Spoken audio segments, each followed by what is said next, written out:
58.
Also, guys, engage the people during the broadcast. Okay. On the feeds. 7 o'clock. 5, 4, right here. 3, 2. Wait. Good evening, live audience and our studio audience. Make some noise!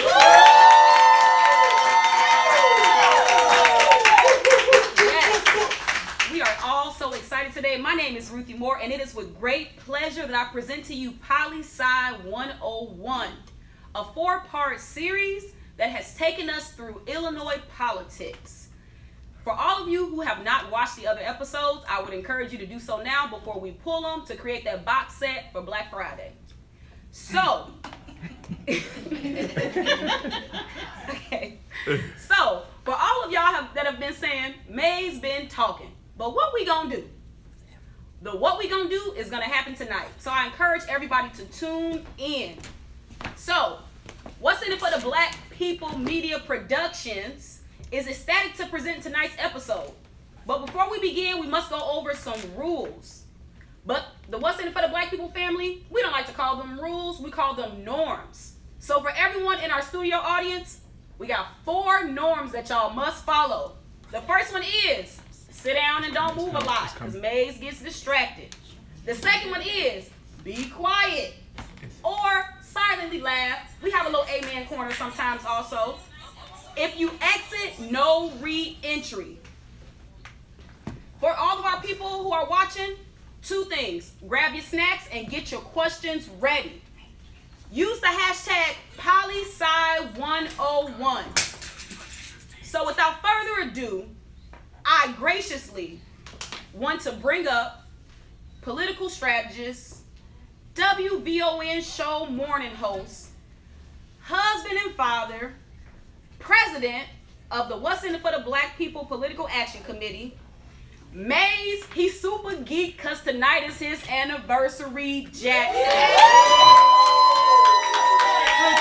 Thank you very much. Thank you very much. Thank you very much. What's up to the Poli Sci 101 audience? Have you guys been enjoying our social media mini series? If you have, make some noise. Now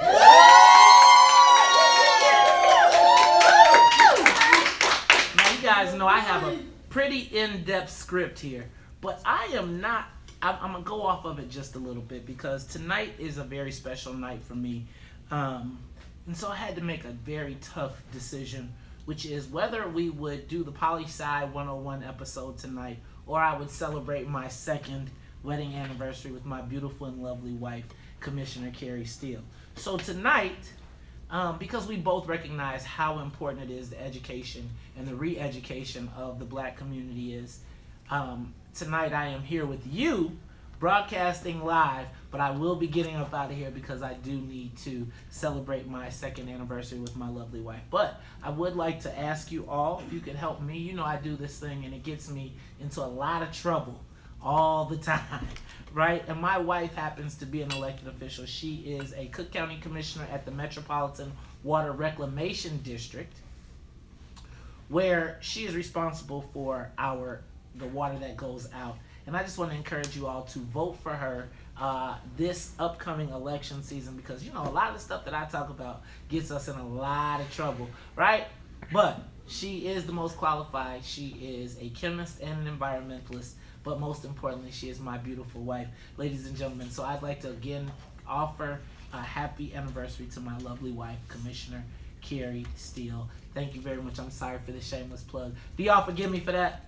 Yeah. All right. Thank you. All right. So, are you guys ready for the final episode of Poli Sci 101? What black people need to know about politics in Illinois? I'm going to tell you, this has been a great and exciting series. I've learned so much in preparing it. I hope that we've been able to provide you inspiration as well. So, ladies and gentlemen, without further ado, I'm going to jump right into the script. Ready? Here we go. Good evening. My name is Maze Jackson, and I'm the host of the WVON Morning Show. We air every weekday, Monday through Friday, from 6 to 9 a.m. We'd like to ask you to join us as we take elected officials into what we like to call a place called the Lion's Den, where we like to hold elected officials accountable, ask the tough questions, but most importantly, we got to ask the question. Does anybody know the question? We've been here for 4 weeks. Does anybody know the question? On the count of 3. 1, 2, 3. What's in it for the black people? That's right, because so many times we're able to cover stories, but are not able to get to the root of the problem from a historical perspective. So we decided to produce this first of its kind social media miniseries, Poli Sci 101. What black people need to know about politics in Illinois. You see, as Chicago continues to be transformed, it's important that we as black people understand our place in the history of this city. Not only did Jean-Baptiste Point du Sable found this city, but black people have had an essential role for creating the current power structure that exists. So even as we continue to be bombarded with stories of black people being pushed out of Chicago and the constant stories of black victims and crime, it's important that we remember our history, a history of strength, but more importantly of black power. Not necessarily the Ungawa black power, but black business power and black political power. You see, there was a time when black Chicago represented the hopes and the dreams of all black America. So, how do we go from a place where black people determined our own fate to having it determined for us? From dictating the terms to our politicians to having our politicians dictate the terms to us. And how do we return to our former glory? Join us for the final episode of our 4-part social media mini-series, What Poli Sci 101, What Black People Need to Know About Politics in Illinois. Tonight's episode, Rebuilding the Black Political Infrastructure. I hope you find this interesting, educational, and informative. But most importantly, I hope you find it enlightening. Ladies and gentlemen, What's in It for the Black People Productions presents Poli Sci 101 Episode 4, Rebuilding the Black Political Infrastructure. Now, in our first episode, we discussed the origins of black political power in Chicago and its relationship to the traditional democratic machine. From Oscar DePriest to Bill Dawson, to Ralph Metcalf, up to the death of Harold Washington. Now, when Harold Washington died, we talked about the fact that Eugene Sawyer was selected as mayor by the city council after an internal black power struggle pitted Sawyer against Harold Washington party nominee and 4th Ward Alderman Tim Evans. Now, they both eventually wound up losing to state's attorney Richard M. Daley being the younger Daley, who didn't just happen to who was the eldest son of the older Mayor Daley, Richard J. Daley. Now, in our second episode, we discussed the Daley years and the dismantling of black political power. During this time, we saw Mayor Richard M. Daley ascend to power after a still fractured black community could not put itself back together politically after the death of Harold Washington. You see, we were still reeling, and Daley was able to divide the black community and institute a series of policies and initiatives that would eventually dismantle black power politics in Illinois for decades. But in his effort to dismantle black power politics, Daley also dismantled the vaunted Chicago Democratic machine. And then instead rose a new type of political machine, more deadly and treacherous than the Chicago Democratic machine had ever been. They operated by a new set of rules, Daley over everybody, and they set out to control not only the city, but the state as well. Now, in our third episode, we discussed the new Daley machine and how they operated Chicago politics, because anyone within the city limits could fall victim if they did not kiss Daley's ring. But also in this era, we learned about, even though Daley was the undisputed champion of Illinois politics, we also learned about his power sharing agreements. And we also learned about his power sharing agreements and his idea of being sort of like a benevolent ruler. By the time we had concluded that episode, we had laid out the political players of Illinois. And in that group, guys, black people didn't seem to be very well represented. So how do we get back to a position of power, black power in politics? It's this question that we hope to answer in tonight's episode of Poli Sci 101, episode 4, Rebuilding the Black Infrastructure. Now let's go back just a little bit. In the Daley machine, the committeemen were cut out of the process.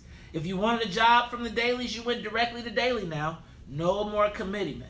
And without those jobs, the committeemen couldn't keep their precinct captains, and without precinct captains, the committeemen couldn't turn out the vote. Daley had effectively neutered the machine and put the power in the hands of his own groups. Now, when you look at that, how do black people come back? How do we get back? Well, guys, it is important and imperative that we rebuild the black political infrastructure. Let's talk a little bit. So, in spite of Illinois being the home of the first black president of the United States, it's statistically the worst place in the country for black people to live. Consider the facts that Illinois has the highest black unemployment in the country at almost 15%, which is nearly double the national average. 4 out of the 10 worst cities in America for blacks are in Illinois: Rockford, Kankakee, Chicago, and Peoria. Blacks are leaving the state of Illinois at alarming rates, even as major corporations continue to relocate and the presidential library is making its home in Chicago. Now, we had no state budget for 2 years, and it decimated the black social services and safety net infrastructure. And we have, just in case you didn't know, Illinois has the largest percentage of black elected officials in the country. But still, it remains one of the worst states, if not the worst state, for blacks in America. So how do we fix it? What do we have to do to change this? Because right now, black community is being held hostage by 2 rich white men who hope to leverage the pain and suffering of the black community for their benefit. In this epic struggle, it represents wealth in Governor Rauner and power represented by Speaker Mike Madigan. And while the black community's will should be the determining factor for every major political decision in Illinois, the politicians elected to represent the interests of the black community, the Illinois Legislative Black Caucus, have chosen to take no side. They're caught between the fear of money and the fear of power, leaving the black community to fend for itself. So, what do we do? Well, let me go back. You see, Illinois has some particularly unique circumstances that are similar to the black community throughout the country. Let me start by saying that wealth is legislated by politics. Black elected officials are directed to social services, while whites are directed to economics. One example of that, the medical marijuana industry. The laws were written to allow white folks to take advantage of a new industry, while black folks were talked about the social service components of it and the healing. But there was a new multi-billion-dollar being interested. You also got to realize that blacks are the base of the Democratic Party and determine the outcome of every election. Just think, in this last presidential election, there was just a 6-point difference in the number of blacks that turned out. And with that 6-point difference, Donald Trump was elected. And even to this day, the Democratic Party is still telling us, oh, look over here, look at this new coalition. But the fact of the matter is, had they paid attention to the base, and when you hear the words base, understand, black folks, that that's you. We are the base of the Democratic Party. But we continue to support the party with no demand in exchange for our loyalty. Now, blacks elect blacks and white Democrats alike. But oftentimes when a black Democrat is elected by a majority audience, he's convinced that he cannot be too black, right? Look at, again, President Obama. You can't be too black, because if you get too black, you're going to scare all the white folks away. But if you keep in mind that the base is the black community, then we have a whole different dynamic. Now, the final part is that black elected officials are more accountable to white lobbyists and white politicians than their own constituents who they live amongst. Why? Money and power. So we've chosen Illinois as the example because it's the bastion. This is the blueprint for democratic politics in the country. If you pay attention right now, every Democrat in the world would love to be in the state of Illinois. Because guess what? They got their Negroes in line. Now, fundamentally, with no set agenda, the black community has no positive measurable outcomes. We can see the negative outcomes manifested in our communities through things like violence and petty crime, drug use and self-medication, as well as high dropout and unemployment rates. You see, the black community is not participating in the economic recovery that the government continually brags about. You know, I always hear people talking about, man, there is an economic recovery, it is a boom. And then I drive to the south suburbs and I see foreclosure signs. And I say, what people are they talking about? When I see our elected officials get on the radio and on the news and they tell us how great things are, I always say, what people are they talking about? But see, you have to understand that our collective interest, blacks have been marginalized politically, and because we have no collective agenda, we're not able to maximize our power.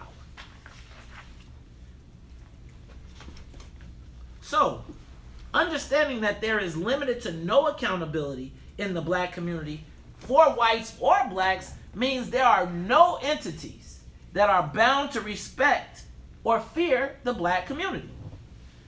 So how do we get back?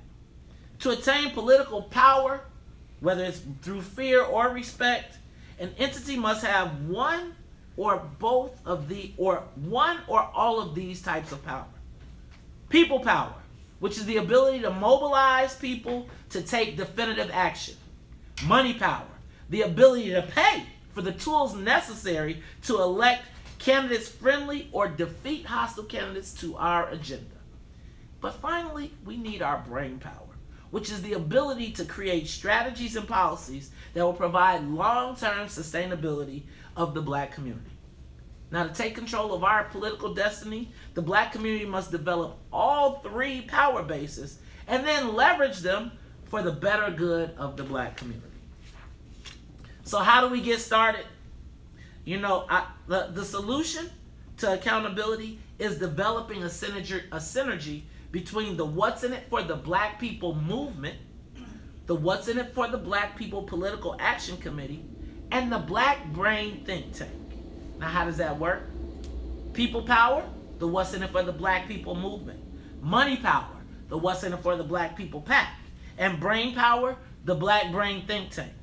Now, by fully developing these three entities with the deliberate idea of creating black accountability, black politicians will be forced to work in the best interest of black people first, not the Democratic Party.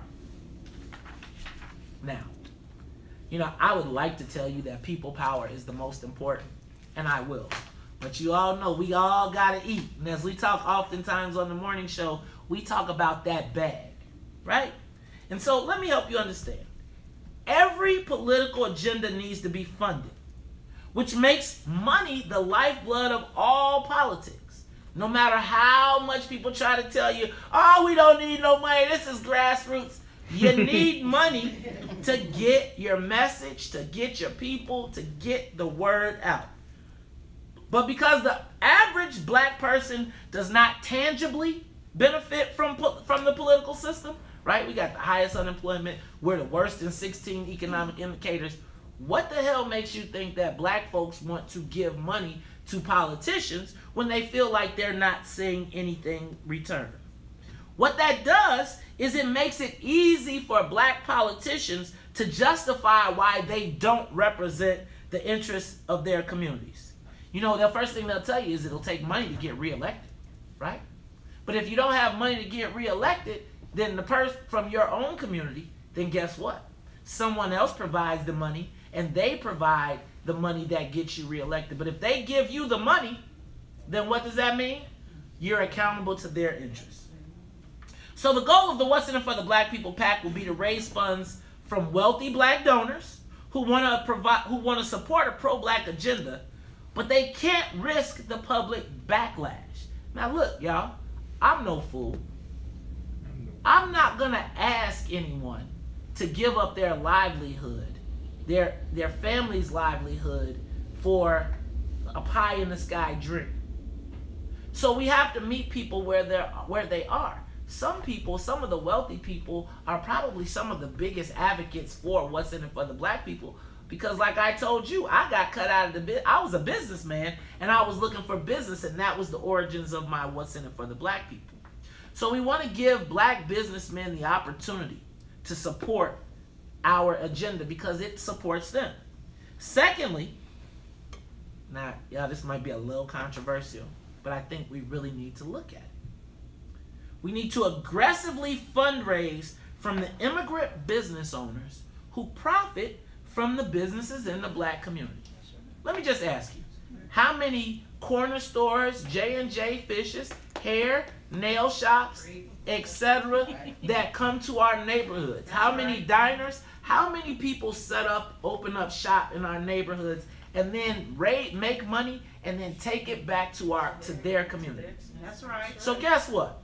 How about this? How about the What's in It for the Black People PAC is going to ask you, as a person that is making millions out of our community, and we're going to ask you aggressively to participate in the community that you have been taking from. Yeah, sure.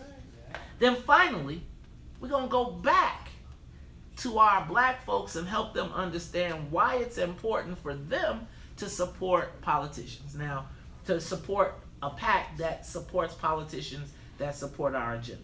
Now, I know y'all do not want to make a donation to a political action committee. So what we're doing is, right now, we're selling our t-shirts, our wristbands, etc., so that you have a tangible exchange for the money. And the benefits from the sales, the profits from those sales, will go to the What's in It for the Black People PAC.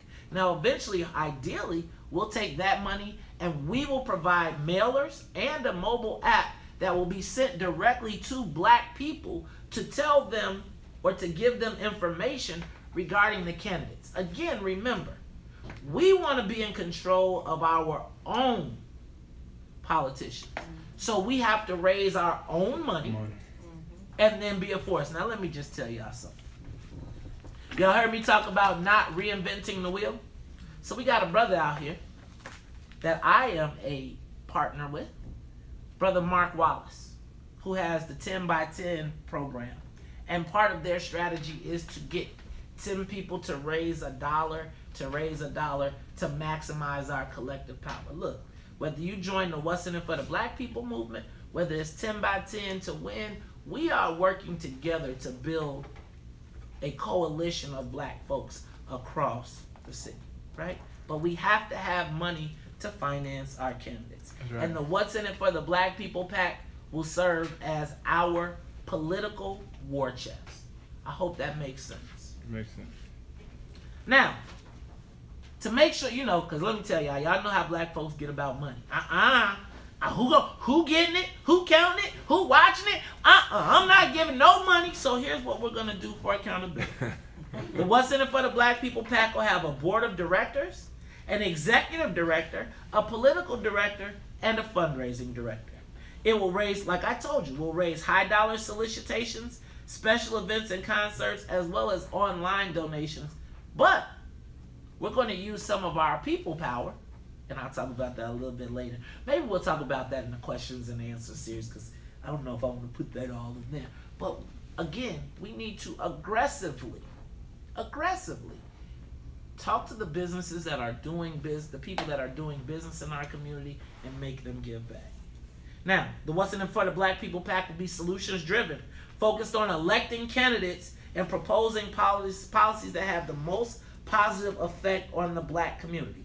And the What's in It for the Black People PAC will drive the policy agenda that has been set forth by the Black Brain Think Tank.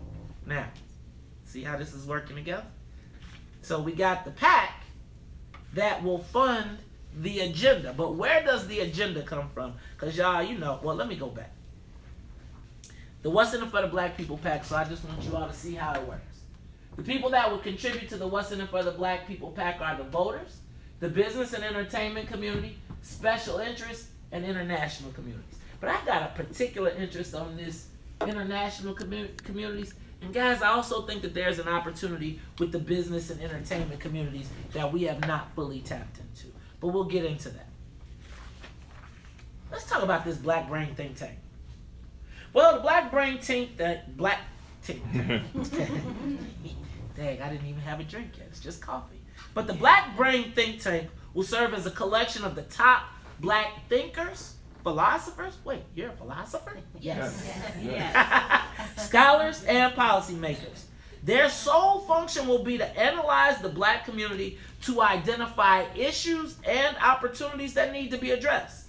They'll develop an overall policy agenda, better known as the elusive what? Black agenda. And their policy will be delivered to elected officials by our lobbyists, the What's in It for the Black People lobbyists of the What's in It for the Black People PAC, to be introduced for legislation. The movement, the What's in It for the Black People movement, will serve as the local enforcement arm. But let me go back to this think tank. You see,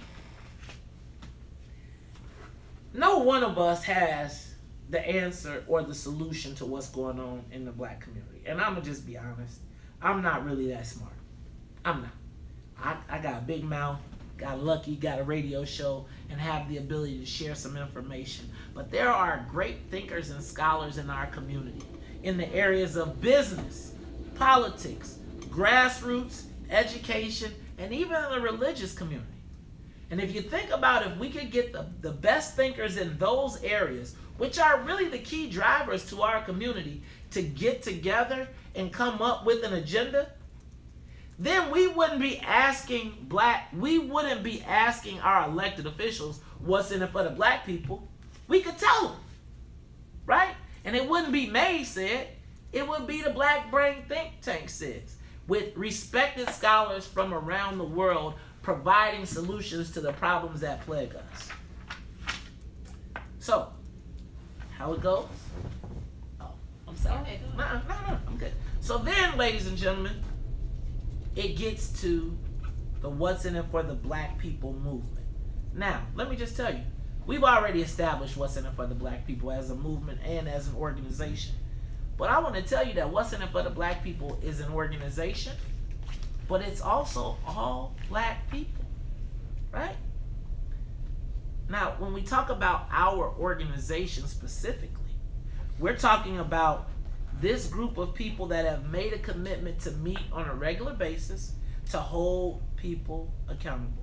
The goal is to create local chapters throughout the nation that we can work with pre-existing membership organizations. You got an organization, you wanted to talk about something, and you all were organized around issues that impact black folks, but you really didn't, you didn't really have a structure, you weren't connected.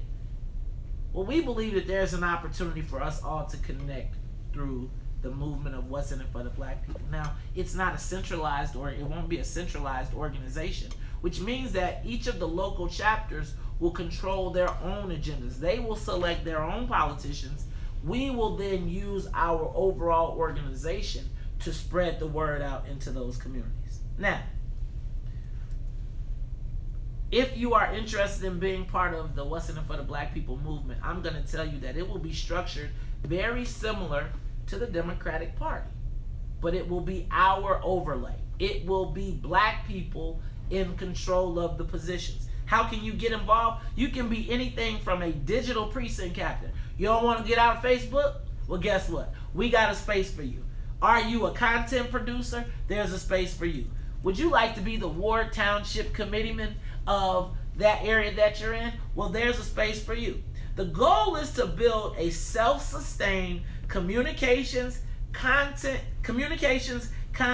and human capital bank of black folks that have made a commitment to being concerned with the issues of the black community. Am I crazy, y'all? Am I making sense? What do you think? Studio audience, am I crazy? Does that make sense? Yes. Makes sense. Yes, yes. All right, so how do we essentially rebuild the What's in It for the, who is the What's in It for the Black People movement?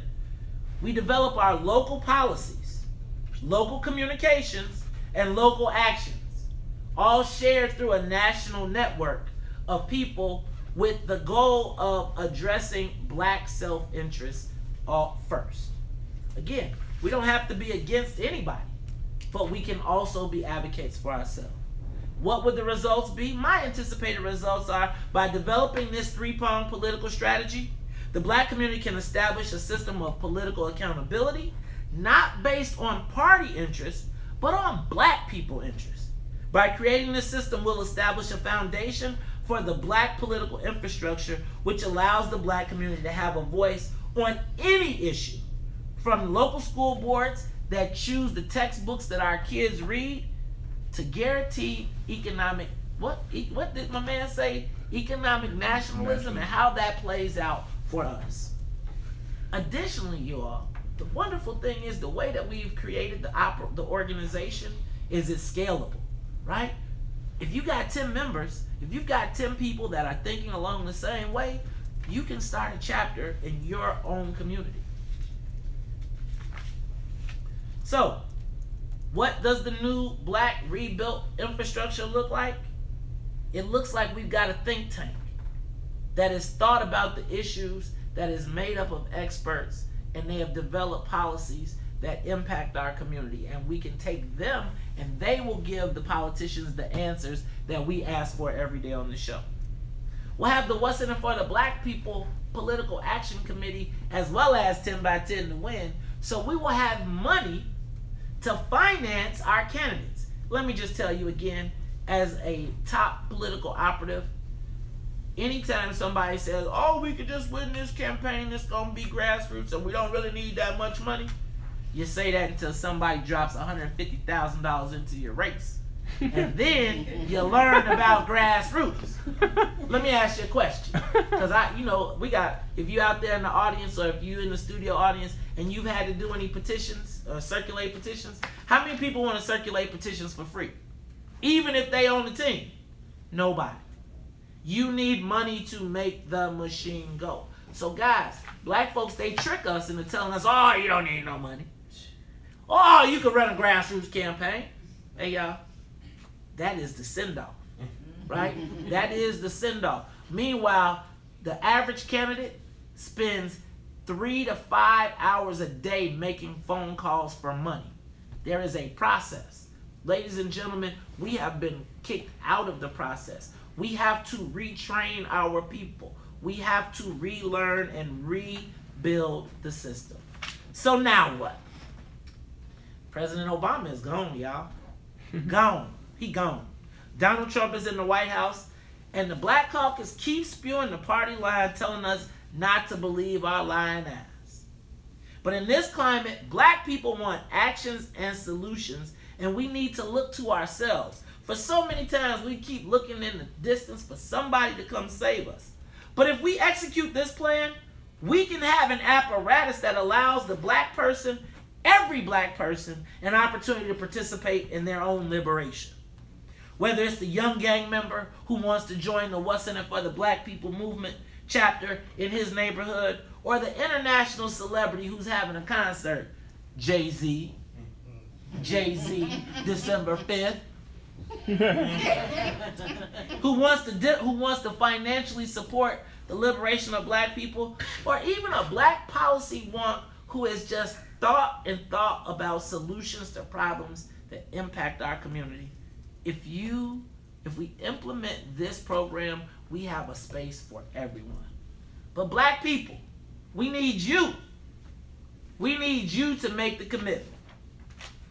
Now, Maze, I know y'all, you know, now see, this, if you go to a black church, this is the time, you know, and they make the altar call, right? The altar call. Wait, did we take up a collection yet? Right? So first, you know, I gotta say, God will bless you real good. And then I'm gonna ask to pass the plate. But you know what? Today there is no plate pass. We want to talk to you about how can you help. Now look, ladies and gentlemen, we can spend another 40 years looking for someone to come and save us, or we can save ourselves. I think back to episode 1 of Poli Sci 101 and Big Bill Dawson. Remember the story of Big Bill Dawson? He saw that the times were changing, and so instead of leaving the machine, he just took control of the black part of the machine. See, I hear people talking about restarting the party and starting their own party, but I'm just not a fan of giving up the building that I built, that we built. We built the Democratic Party. We made it the juggernaut.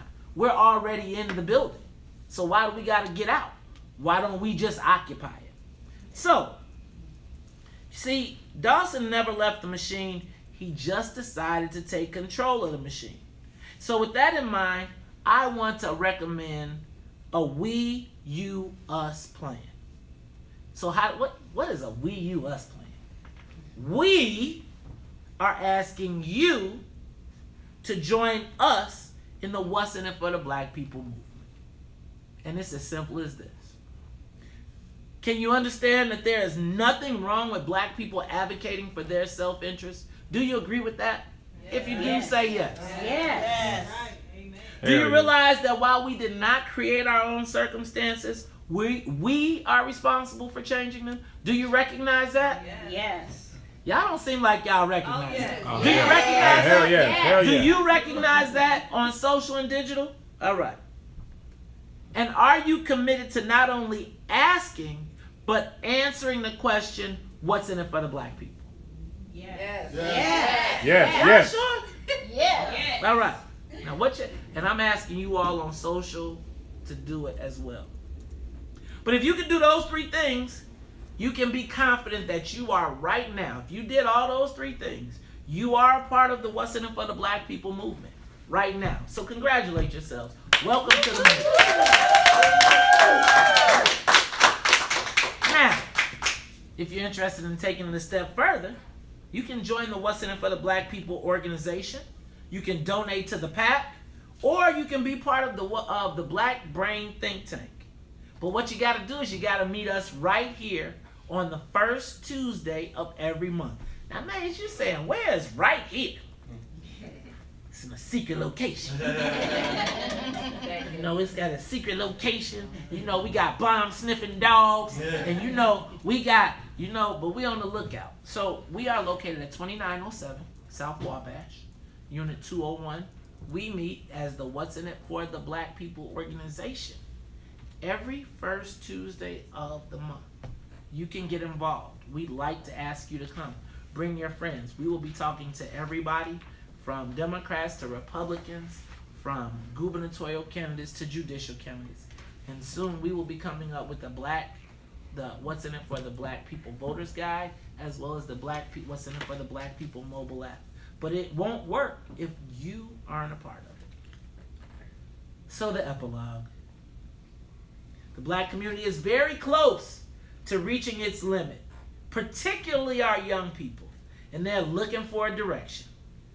These are the children of the middle-aged black folks who will not retire with the pension plan like their parents, who are still holding on to the civil rights era which ironically ended with the election of President Obama. Damn. Now, the black community is faced with the reality that it will be much worse before it gets better. But if we execute this plan, the black community can begin to determine our own political fate and determine the people that we elect. But until then, I'm going to ask you, follow us on Facebook at WIIFTBP. I like to call it With the Book. With the Book. Follow us at With the Book. You know, when we came up with that, we were like, what can we call What's in It for the Black People? Give us a cool name. We came up with the Book. But it stuck. So, you can go to With the Book. You can also go to WIIFTBP on Twitter and on Instagram, or very soon our website at With the Book. WIIFTBP. See, I was all good when I didn't have to add the P. But now I gotta get the P. With the Book was good, but now it's With the Book. Right? Or you can join our mailing list. Interested in joining our mailing list? You want to get updates? Text With the Book, WIIFTBP, to 22828. That's With the Book to 22828. Now you can also follow me. That's me, Maze Jackson, on Facebook.com at MazeJack.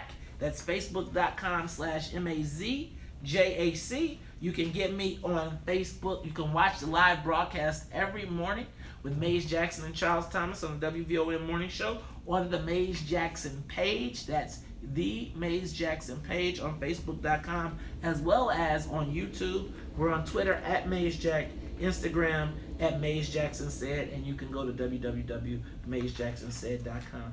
Ladies and gentlemen, my name is Maze Jackson, and this has been the final episode of Poli Sci 101, Episode 4, Rebuilding the Black Infrastructure.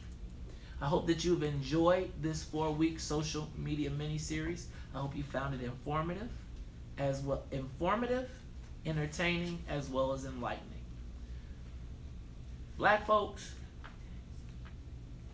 it's time we get free. There's an awakening that is happening across the country. It may be called What's in It for the Black People. It may be called I'm just sick and tired of being sick and tired. It could be 10 by 10 to win. It could be 25 by 25 by 25.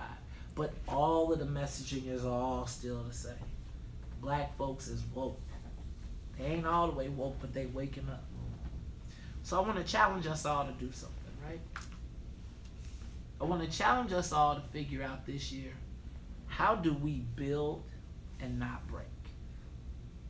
How do What's in It for the Black People and the black engineers and the black such and suches, how do we all figure out how to coexist?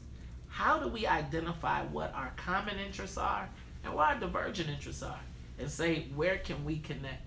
Because black folks, right now, there are people seeking to take advantage of our frustration. There are people that are seeking to play on our frustrations, both internally and externally. There are Republicans that are looking to capitalize on it. There are Democrats that are looking to capitalize on it. There are black folks that think that it is a way that by separating us, they can do better. But remember, the game, if you are learning politics, the game, we talk about Poli Sci 101. The first thing I ever learned in politics is a game of addition and multiplication, not subtraction and division. So you got to start asking yourself, now don't get it twisted. It's some things we got to fix in our community. But you got to ask, are the people that you're talking to looking to rebuild the infrastructure, or do they like it broken? Ladies and gentlemen, I've been your host for Poli Sci 101 for the past 4 weeks. I appreciate you taking time out of your busy schedule to be here with us, because you know it's a lot of other places you could be, right? So we appreciate you taking time. We look forward to providing more content. Let me let you know the What's in It for the Black People crew will be providing content regularly. I want to thank, I just want to do something real quick. I want to take a moment and I want everybody in this room to give themselves a big round of applause, because this is not a one-person production. This took all of us. So make some noise. Yeah!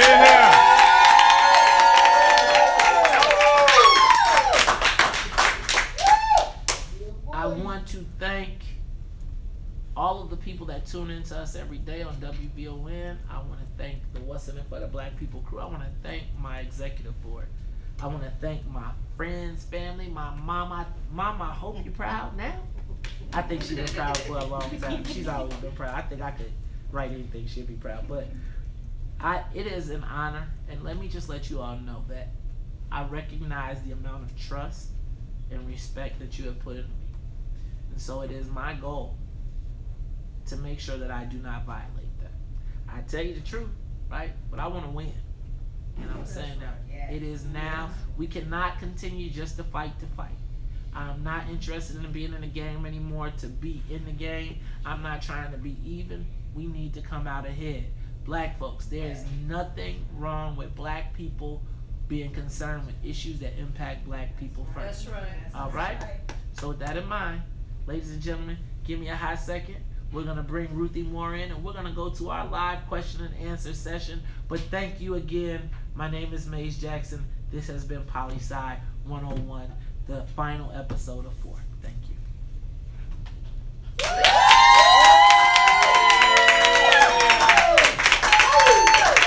All right. YouTube. All right, so let me say what's up to everybody. Okay, guys, we are bringing... Facebook is... It's on. It's still on. You can bring it up. Let's go. Bring it up. We can just go ahead and let's get into it. So, ladies and gentlemen, ordinarily we would be talking through this. Let me back up. Ladies and gentlemen, ordinarily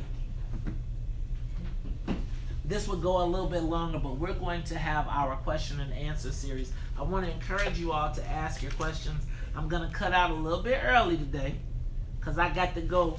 You know, I just got in a little. I'm sure I probably did something in here that got me in some trouble.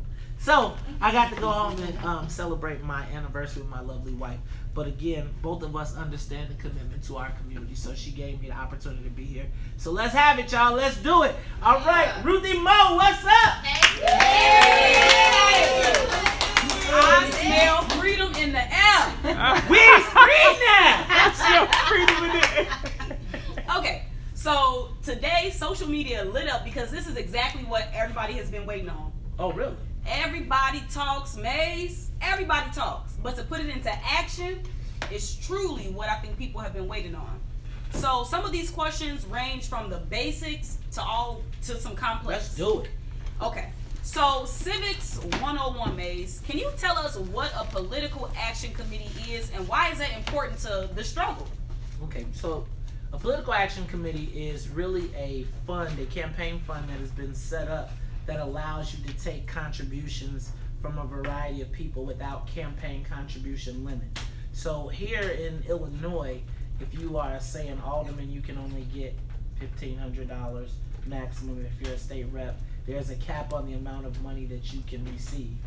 As a political action committee, we can receive large donations that corporations and anybody can put in and remain anonymous in their donations. So I say, for instance, we had $1 million in the What's in It for the Black People PAC, and there are a lot of black businessmen who had business. They wouldn't want to go against any of those politicians, but they could contribute to the PAC, and then the PAC controls the distribution of how the money is given. So is the PAC an LLC? The PAC is literally a political action committee, which is regulated by the Illinois State Board of Elections. Okay. So, Maze, you talk about how this will be a way so that people can remain anonymous. What are some of the backlash that people would receive for donating to a cause like this? It depends on who you are, right? So the average person is not going to get a backlash from donating to the cause. And quite frankly, the more donations that we get, particularly smaller donations, are probably more scary to the politicians than the big lump sums, right? Because small donations represent the little guy that is out there that's saying, I don't have a lot, but I'm willing to take an action. But if you're a big person or a larger person, right? White folks are saying right now, we don't want these black folks to be talking black liberation. We don't want them introducing topics into this election that we don't want to talk about. So it's beneficial for white folks to call. What they'll do is top Democratic Party members will call and say, hey man, I saw you gave a check to the What's in It for the Black People. You know you got this contract over here, etc. So if you have something to lose, right? If you have something to lose in government, then they will come after you. I was a perfect example of that. They came after me. They tried to take all of my contracts and when I tried to support a friend of mine politically. Okay. So, practically speaking, what does this movement look like? Haven't we tried this in history already? Like, what can we compare this movement to? I think if you watch Poli Sci 101, then you could compare it to the black democratic machine that existed before. Let me go back and say that I'm a strong supporter of patronage, and I'm a very strong supporter of the old school machine. I am just not a supporter of white folks running our portion of it, right? When we had a machine, there was a stick for black folks, and it's like there was a symbiotic relationship, right?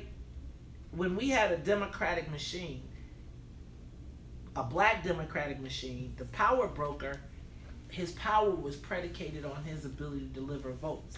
His ability to deliver votes was predicated on his ability to bring resources back to the community, right? And then there was a local connect. Now we are completely out of the mix. So how does this look? What it looks like is, I would tell you that it looks very similar to the Democratic Party that we know, except it's operated by us with our agenda. We don't have to reinvent the wheel. They've got a system that works. Clearly, it just works to screw us, right? So, and it's effectively, as I like to say on the show, intercoursing us, right? It's very effective. I know because I was in it. I participated in it. So when I see all of these young people out here talking about they gonna do it on social media, I'd be like, oh yeah, there goes another one. There goes another one. Well, my goal is to take all of the frustrated, disenfranchised black folks that are just like me, that have seen all the stuff that I've seen, and saying, let's do the same thing, but let's do it for black people. I'm not telling you not to be a Democrat. I don't think that we can unwind 65 years of policy of people being Democrats in 3 months. I just don't think you could do that. Now, maybe I'm crazy, but I'm saying that we're already there. How much do you think is more scary to be talking to people outside throwing rocks, or to wake up and look around and everybody you sitting next to is saying, what's in it for the black people? Right?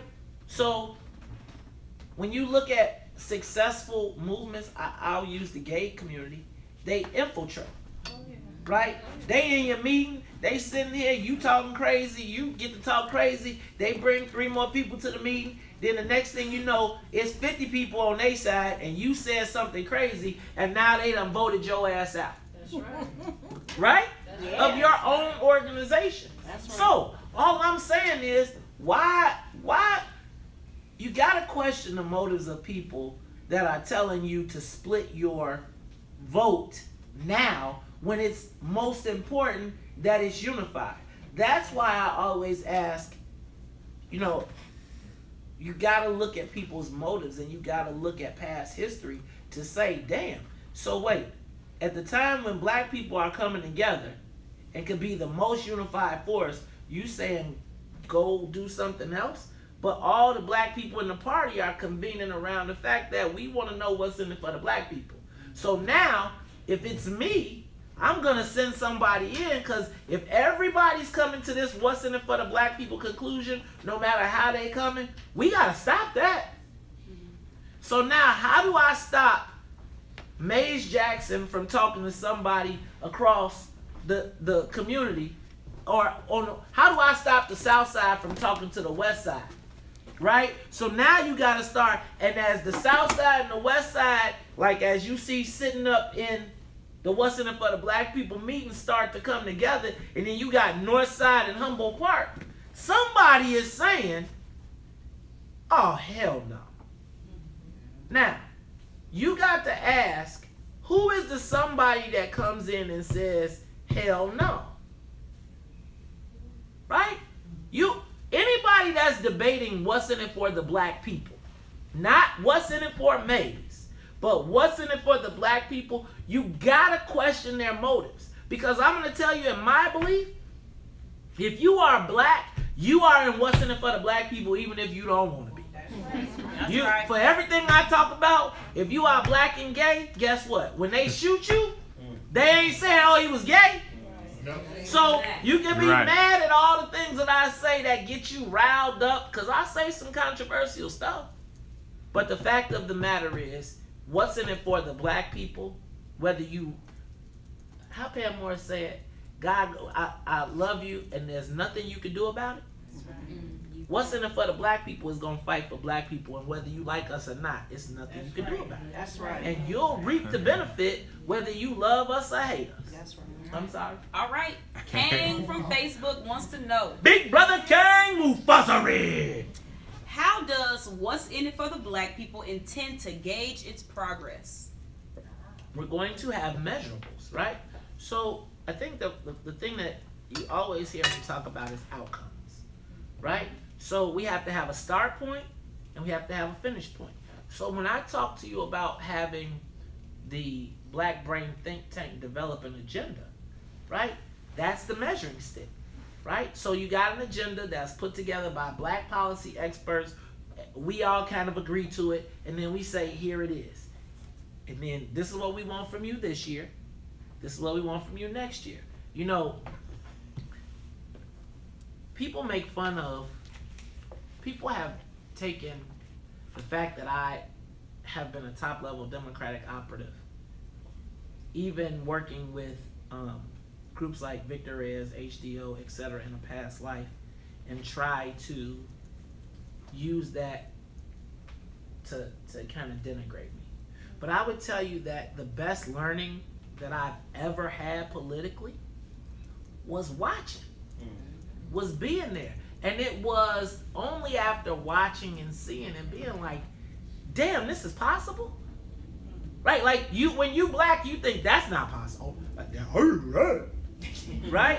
And then you see it happen, and you like, well, hold up. So then you start to learn that, let me tell you. So the Latino caucus, there was Senator Martin Sandoval. I like Senator Sandoval, right? Probably watch it too. Latino. Senator Sandoval said to me, you know what we do? Every year we pass one bill. One bill that we believe is going to move our community forward. Damn. I've been in the legislature for 13 years or something like that. So I passed 13 different bills that allow me, that have moved my community forward. One bill. One bill a year. One bill a year. One bill a year. What's the 1 bill a year for us? Okay. All right. I'm just saying. So our next set of questions deal with the elusive black agenda. So the first question comes from Audrey from Facebook. Hi, Audrey. And Audrey wants to know, she says, Mays, with our communities having so many disparities, how do we create an agenda that everyone can rally for? I think that is why you go to policy experts, right? See, if you allow it to be politicized, then you're gonna have people going in divergent directions. But if you got a policy expert who like, hey, yo, this is just the math, right? Math is math. Let's stop putting these things in the hands of people that are being subjective because they have an agenda. That's why you create the Black Brain Think Tank, and it ain't the What's in It for the Black People think tank where it's just our crew. It is great minds from all over. I believe in the team of rivals concepts, which is you put all of the people, whether they like each other or not, in the room, and the best ideas are going to come out. Let's get these people together, and again, let's make it palatable. Baby steps. Right? See, the problem is you come to the table and you haven't developed any trust with anybody. So now you got a 50-page document saying we want to get all this done, but I'm about money. You about social services. Go slow. One at a time. Do we agree on this? Okay, we going. Okay. Is that crazy? Am I stupid? I mean, no, not at all. Simple. It makes sense. Tangible steps. Makes sense. So speaking of tangible steps, Maze, what are some actual duties of some of these roles that you mentioned? man, you need to come to the meeting to get those. Like, that's the fact of the matter is, I could go all day. You want to be a digital precinct captain? You want to be a precinct captain, right? The digital captain is going to be a person that is going to take the information that we have and build social communities. Why are they going to build social communities? Because we can message those social communities. Guys, the last 3 gubernatorial elections were decided by less than 10,000 votes. Now, if we can get 100,000 black folks thinking in the same direction, we change the whole game. The whole game. Let me just tell you, if all the black folks decided that on one day, we was all just going to be what's in it for the black people or whatever, and it was 10,000 people, let me tell you what, every gubernatorial candidate, every judge, everybody will be coming in here talking about what's in it for the black people. Real talk. So you gotta understand, guys, we just gotta, there's so many roles in a movement like this. Don't come in and limit, and I'm trying to encourage people to come in because this ain't the same traditional, oh, you gotta go stand out in the rain and go knock on doors. Don't get it twisted. That's still there is no substitute for hard work in politics. And the people that win are the people that run the program. And guess what that program is? They are walking and knocking every day from 3 o'clock in the afternoon to 9 o'clock at night. So when somebody tell me they through knocking at 6 and everybody's getting off work at 6, and you live in an employee district, see, it's rules to this. It's levels to this. Let me just be clear. Now, I could charge you for that, but I ain't. Go ahead. All right, our next question comes from Amina from Facebook. Amina? Well, she could have just asked her. She's sitting right there.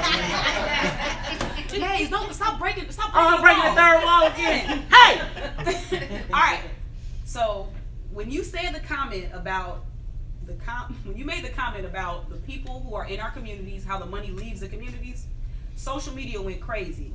So a lot of people have that same idea. So Amina asked a tangible question is, how do we actually raise funds from foreigners? What if they say no?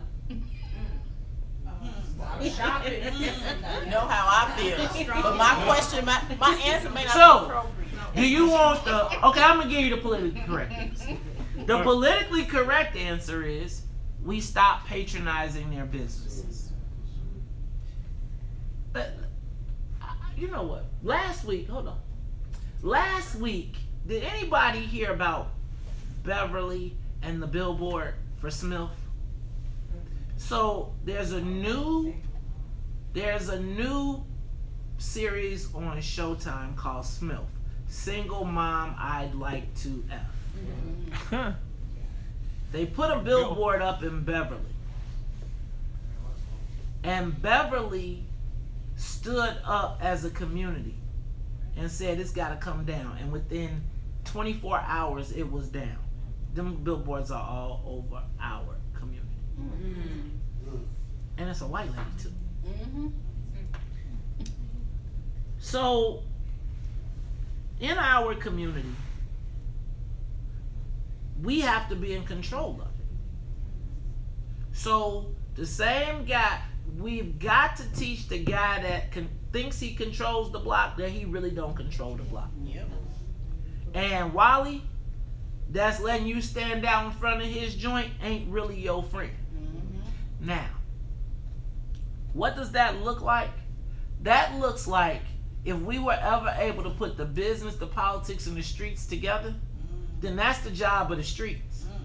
Because dig this, the street guys are the ones that's in there shopping. That's right. They the ones in there. Now, just think if the street guy, because now if I open up a clothing store on the block, the street guy's coming in my joint.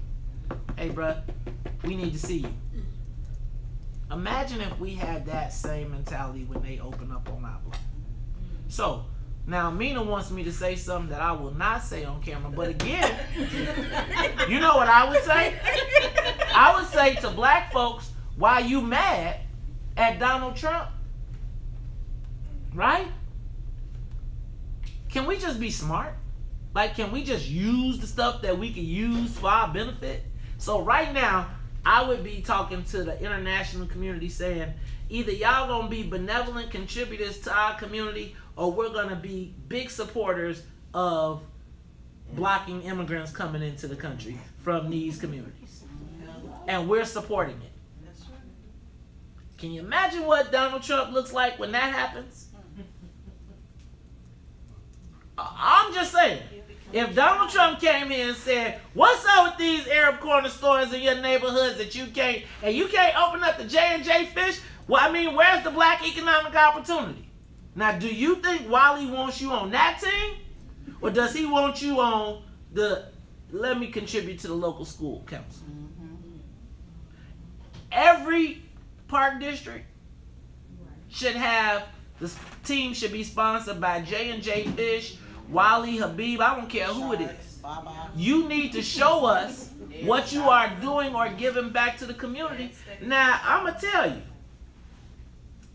if we had it like that, I'm not going to tell you. Okay. All right. So, Maze, our next question comes from Michelle Flag from Facebook. Hi, Michelle. That's a good answer. Good All right. You ready for this question? Good question. All right. Do you think What's in It for the Black People indirectly got Todd Stroger to consider Cook County Board President again? I think that what is occurring on the radio, I don't think that what's in it for the black people in and of itself. I think that there is a combination of circumstances that is occurring that has been illuminated, not caused, but illuminated by the radio show that has given some black people confidence to know that there's something that allows them to push back. So imagine if Todd Stroger was running and the Tribune started that countdown and the WVON morning show existed, right? We'd be in a whole different scenario. See, right now, prior to us, there was no vocal mainstream resistance. Right. It was all Mau-Maus and the guys out in the streets, and you could easily marginalize them. As we continue to tell stories and as we continue to tell real truths, it forces everybody else to respond. So you get to pay attention. Everybody that comes and talks crazy to us, no one has ever accused us of lying. That's right. No one. So they can say, I don't like Maze's style, I don't like him. What's in it for the black people is about Maze. He trying to get paid, but they have never once accused us of lying. So I don't think that we were the cause of Todd running, but I do think that most black folks are now starting to feel like there is a way to get their thoughts, get their message out. And I think I think this Queen Sugar thing just gave Todd a resurgence. Right? People got to thinking like, damn, maybe he wasn't so bad. Right, yeah. It wasn't. Right? Like, man. And she lied on him. And I think the one thing that Bob Fioretti said today that stood out to me was, and it makes me say I know he was watching Poli Sci 101. Because guess what he said? He said they took out a black political legacy of the Strogers. Now, we can all talk crazy about it now, but how has that worked out for us not having a stick? And I told y'all, I did not like John Stroger because he played me like Man, he played me to the left. But when you went to that banquet, boy, you saw a whole bunch of black millionaires talking about some, and it ain't been the same since. Okay. So, shifting gears a little bit, man. Yeah, you're going to have to park it for this one because it's about COINTELPRO. Whoa! All right. So, question from Facebook is, how do we deal with infiltrators?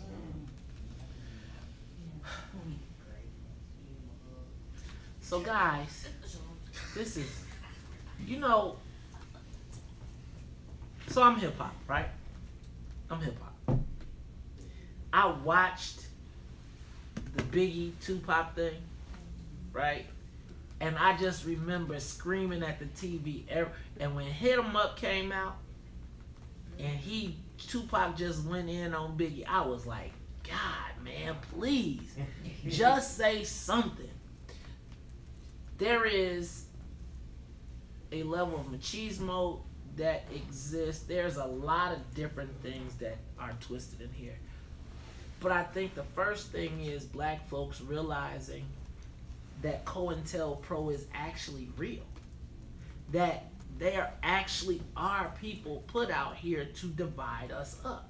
See, the fact of the matter, and I'm going to tell you, what they rely on is socially awkward situations. So, the average person is civil, right? You ain't going to tell nobody, get out. You ain't going to say, oh, you feds or you whatever. You just going to, if they come, you just going to be civil and you going to let them sit there and you going to be, and that's what they count on. I think when we recognize a pattern, we have to start putting people in boxes. You gotta, you know, we could drop squad them, but I think that you gotta start putting people in boxes. You gotta start saying, okay, your actions. Remember when I did the show with Salim and I said, Salim, tell me what does COINTELPRO do? Right? We just said it. We didn't say a name. I still haven't said a name. And no, but I'm saying, and then you watched as it went down. So you watched the person go from sister, I love you, to you a fake ass Muslim.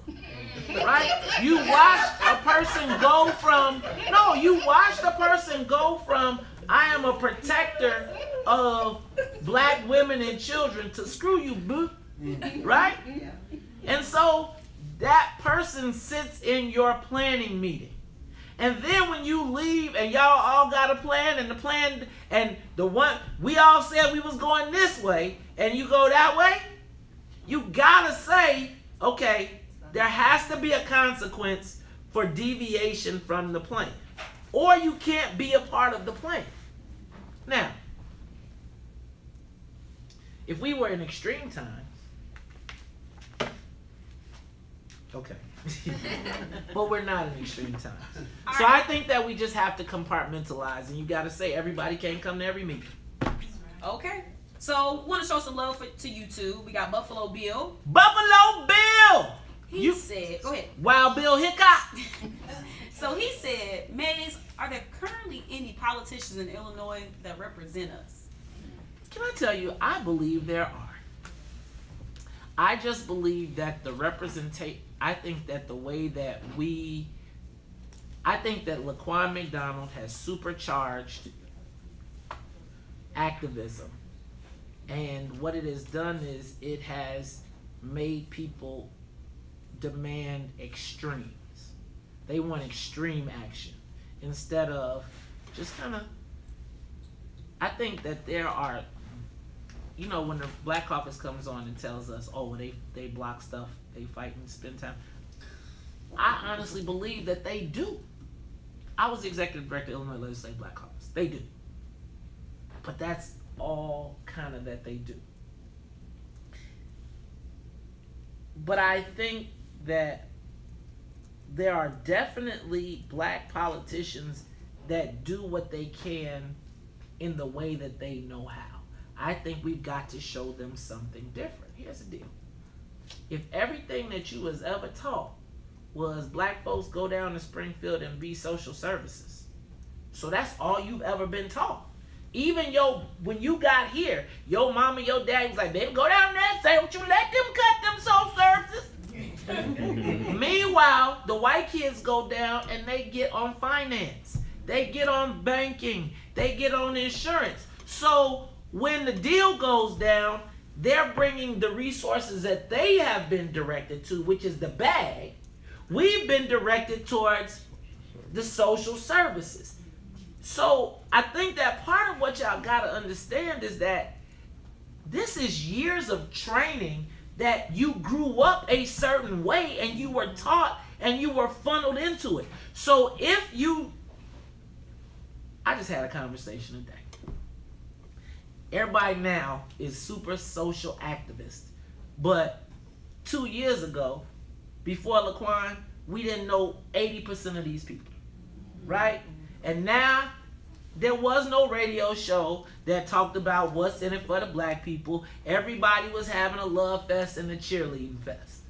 Now, and I'm not saying that it's just the show, but I'm saying that now you've got a voice, and so now that there's a voice and people have found out that they ain't the only ones that's pissed off, they want to MF everybody else that ain't like, let me quit my job and commit political suicide. I will never tell anybody to give up their job. You take care of your family first, because you can't help us if you don't take care of your family. So, Ruthie, I just think there's a new generation of young black politicians that are right underneath all of the old guard, right? Their lights are being put under a bushel, but I think Father Time is working. Now, I would tell you that there are so many young black attorneys and lawyers down in Springfield, and I'm going to tell you, the white boys is like, what's up with all the black people going to law school? Right? Like, we want to keep our Negroes dumb. But there are people like Art Turner Jr., Toy Hutchinson. There's a lot of LG Sims that, like, if you were to talk to him, Jahan Gordon, even Letisa Wallace, like you heard me talking about why I didn't want Letisa to leave, because y'all, our time is coming. Oh, our time is coming, and we got a crop of young folks, but they also know we ain't got no infrastructure to support them. So if they raise their head up, they will get it chopped off. We saw it with Ken Duncan, right? That's right. All them people knew him for 20 years. Certain people, Kim Lightford is his child's godmother. And still not one of them stood up to say nothing for him, because guess what? They was like, damn, they spent $3 million to whoop this Negro. I ain't got no $3 million nowhere, and the What's in it for the black people got $5,000 in their pack. What y'all want me to do? I got tuition due. So I think that before we allow, that's why when everybody like, oh, screw everybody, they all Uncle. No, and you can't. And if a person is trying to come home, you got to give them an opportunity to come home. Now, it's going to be a day when we close the door. But guys, recognize we're at the beginning of this, not the end of it.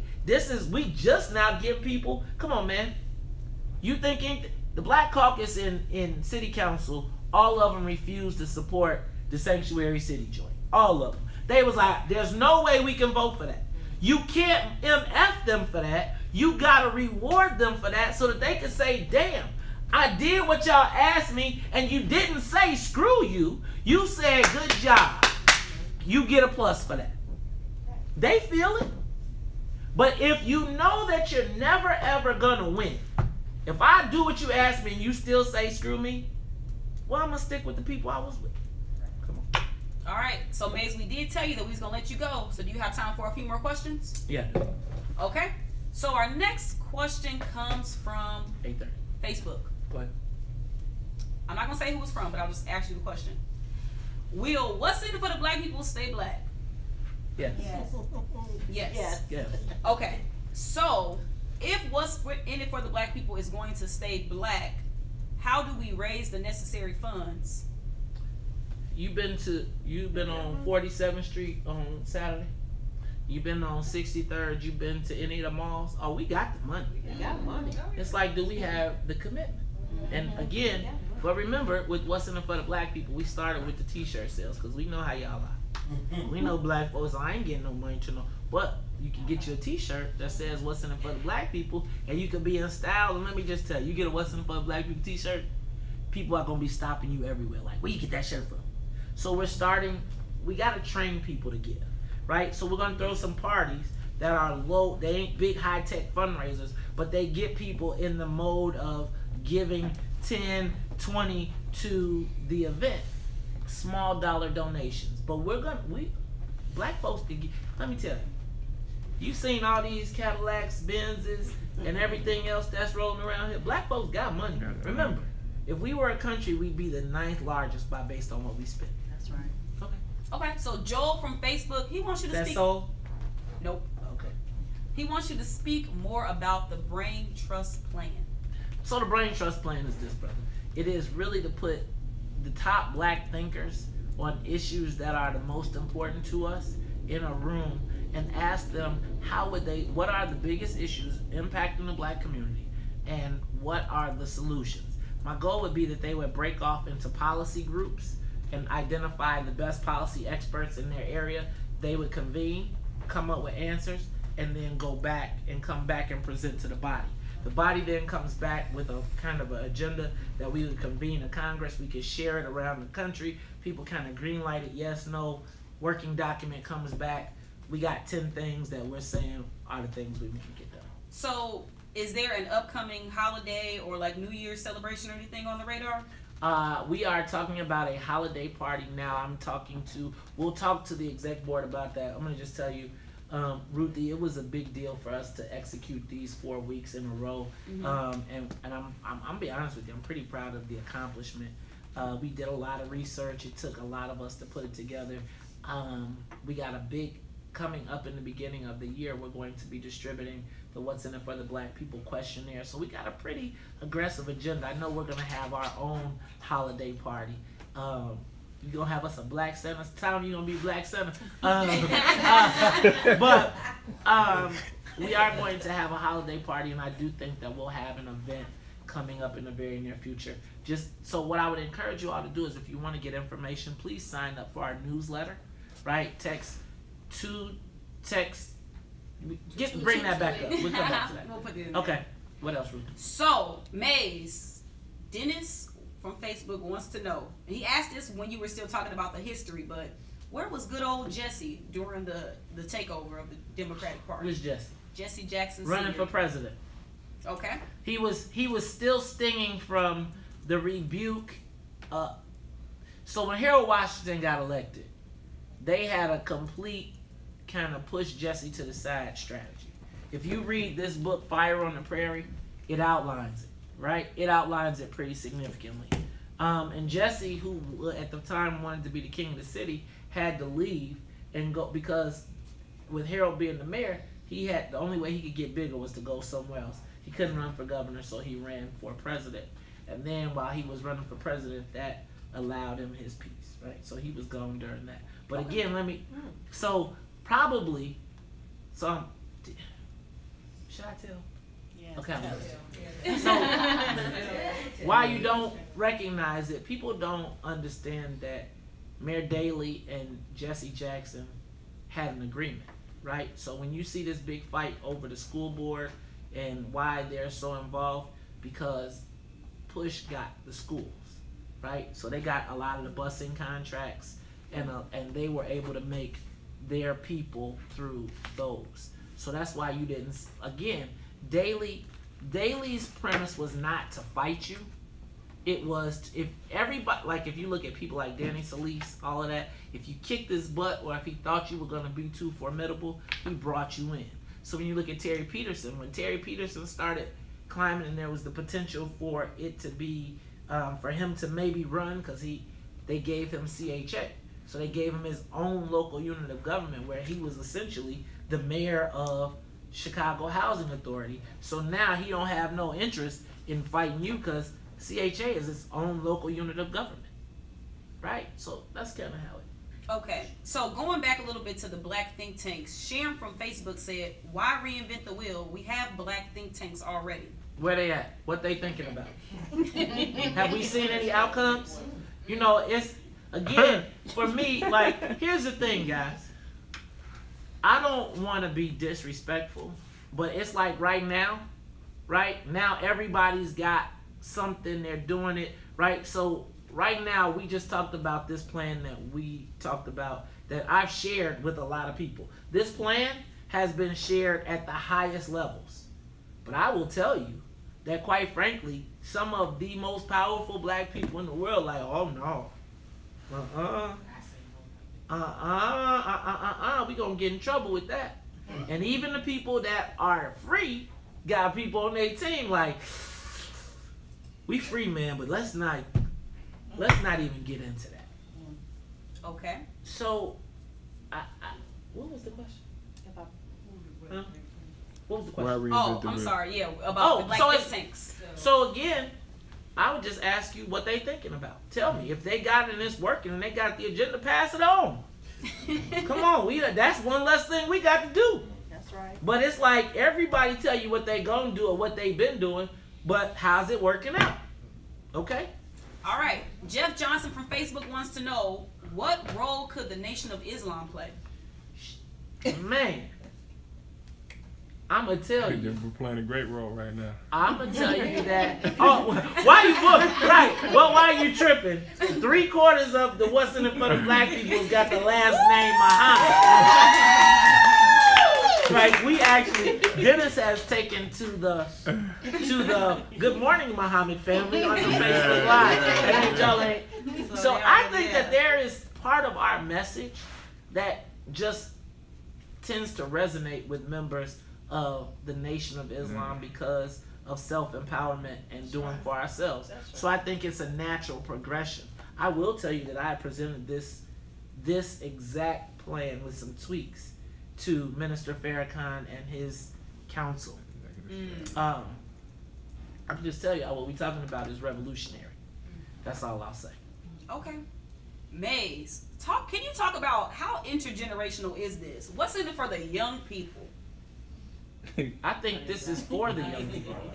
Fundamentally, this is for the young people. Can I tell you, like, my involvement in Black Friday a couple years ago was because the kids that I saw, so even when you hear me talking about fried chicken and all that stuff, those kids to me are my kids, right? Like, those ain't the people, the civil rights era, that's their grandparents. The kids that we're seeing now are fighting because we might have missed a step, right? Like, my generation might have missed a step.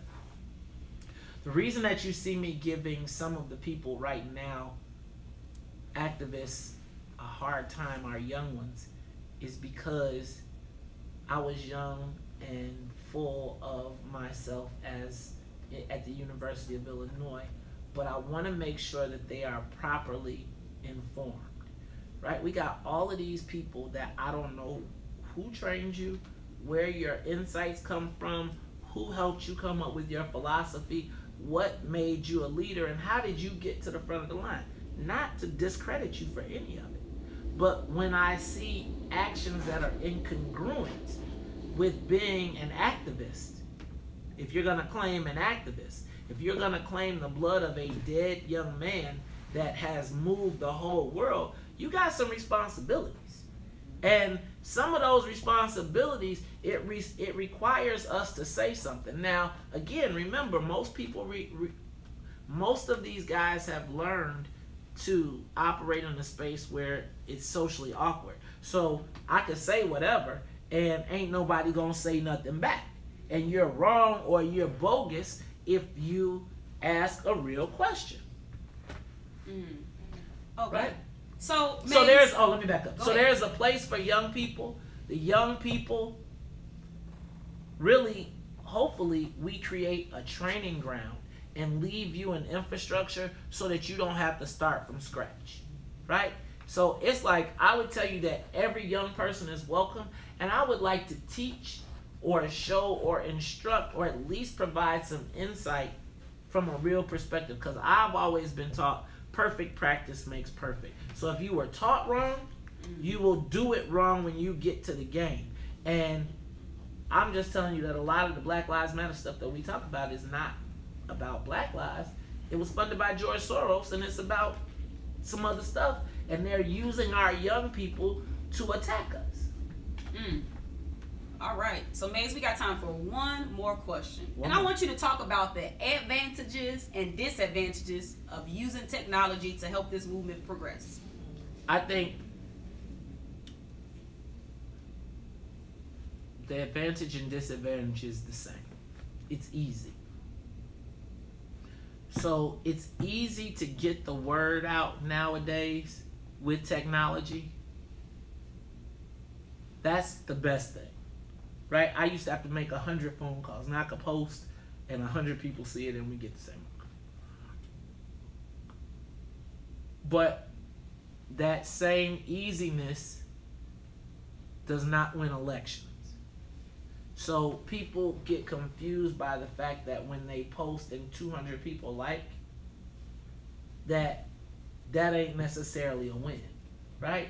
And I look at it and they say, oh, 1,000 people like mine. And then I say, but how many of them live in the district? Right? So I give you an example and then I'll let it go. I always think back to Rhymefest, right? No diss to Rhyme. Rhymefest was the man. He had a big old fundraiser. Kanye, all these people came in. And guess where he had it? In Randolph Fulton Market. But he was running in the 20th Ward. Right? So now you brought all that star power and everything that you had, and you took it not to your community, but downtown. And that is so many times what our young people who want to be political do. So when people say screw the young Dems and screw all that, well, where do you get trained? Where did you learn politics? Or did you just make it all up? And because you got a Facebook audience that rah-rah, sis, boom, buys you, right? Do you really know? Have you studied the game? Like most of the people that I talk to or that I hear that I had these, I ain't never seen them on the field. Never. Never. I see them at a protest, but I ain't never seen them. Hi, Miss Johnson. My name is Mace Jackson, and I'm trying to get you to vote for mine. And who wants to do that 18,000 times? That ain't sexy. I'd rather be on TV and get me 100 likes. So that's the same. All right, so they're telling me that the time is up. Ladies and gentlemen, I got to wrap. I got to go see my beautiful, lovely wife. I want to thank you all for tuning in to this edition of Poli Sci 101, What's in it for the Black People? Excuse me, what Black people need to know about Illinois politics. This was our 4th and final episode, Rebuilding the Black Political Infrastructure. Hey guys, stay tuned because we will be releasing this on a flash drive, so you can get that for Christmas. Plus, Christmas holidays are coming up soon. Get your What's in it for the Black People t-shirts, gear, swag, as Ruthie likes to say, for the holidays.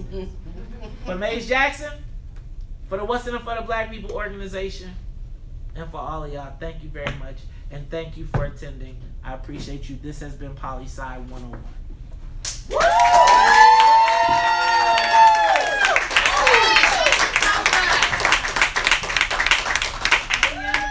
All right, y'all, that's a wrap. Good. Thank you, thank you, thank you. All right, people. Now, y'all know I'm trying to run and get to my wife. So y'all can wrap this up for me? Yeah.